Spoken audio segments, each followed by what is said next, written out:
Help me to reach 2,000 subscribers. I felt his breath before I heard his voice.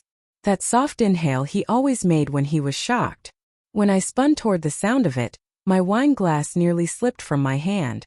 My husband Daniel stood across the crowded restaurant, frozen in place like someone had stopped time around him.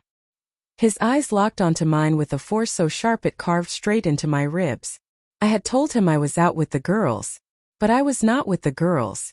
And the man sitting across from me was already leaning back in his chair, his smile fading as he followed my gaze and realized exactly who Daniel was. The floor beneath me might as well have vanished. For a second I could not breathe.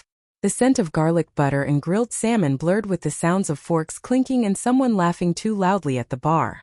My heart pounded against my chest like it was trying to break out and run from the mess I had created. Daniel blinked once. Slow. Disbelieving. Hurt blooming across his face like a bruise. I whispered his name, but my voice cracked and disappeared before it reached him. Sean, the man across from me, cleared his throat. He had no right to look nervous.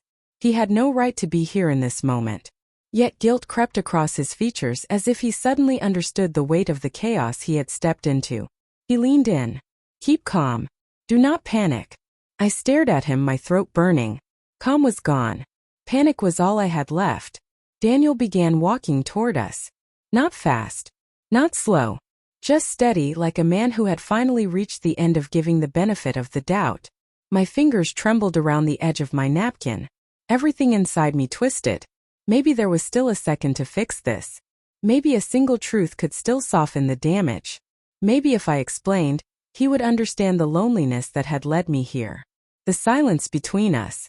The distance we never addressed. But the truth was that I had lied. And I had crossed a line I could not pretend did not exist. When Daniel reached the table, he looked at me first. Not at Sean. Not at the candlelit drinks. Just at me. His voice came out rough. You said you were with Emma and the girls. My stomach tightened. I opened my mouth, but the words tangled with shame. I know. I am sorry. I whispered. Sean straightened in his seat. Daniel shot him a glance that held no anger, only exhaustion. A silent message passed between them. This is not your place. Sean swallowed and slowly pushed his chair back. I should give you two space. As he left, guilt stabbed through me. I did not want him to stay. I did not want him to go. I did not even know what I wanted anymore. Daniel sat down across from me. His fingers tapped once on the white tablecloth, as if testing whether it could hold the weight of what we were about to place on it. You could have told me you were unhappy, he said softly. Too softly. I winced. I know. He shook his head. I kept asking. I kept trying. You kept shutting down. His voice cracked on the last word. I had always believed I was the one hurting. I had always thought he was drifting away from me, not the other way around. But sitting there across from him, seeing the devastation in his eyes, I finally saw the truth. He had been reaching for me. I had been the one who stopped reaching back. I looked at him with tears blurring my vision. It was just dinner. We were just talking. He raised an eyebrow. That is how it starts. The words hit harder than accusations. Harder than yelling. Harder than anything he could have thrown at me. I leaned forward. Daniel, I swear nothing happened between us. I swear it was not like that.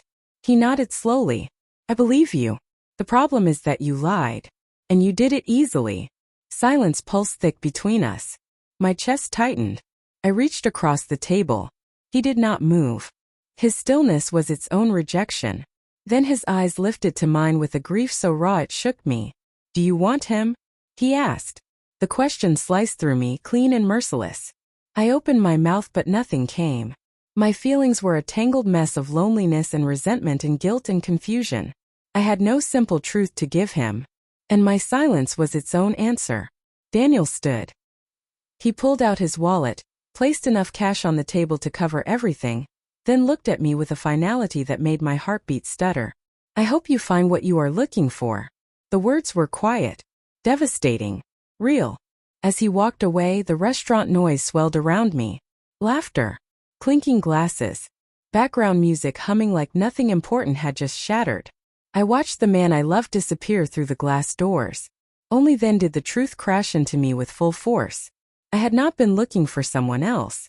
I had been looking for the version of myself I lost long before I ever lied to him. And now I had lost him too.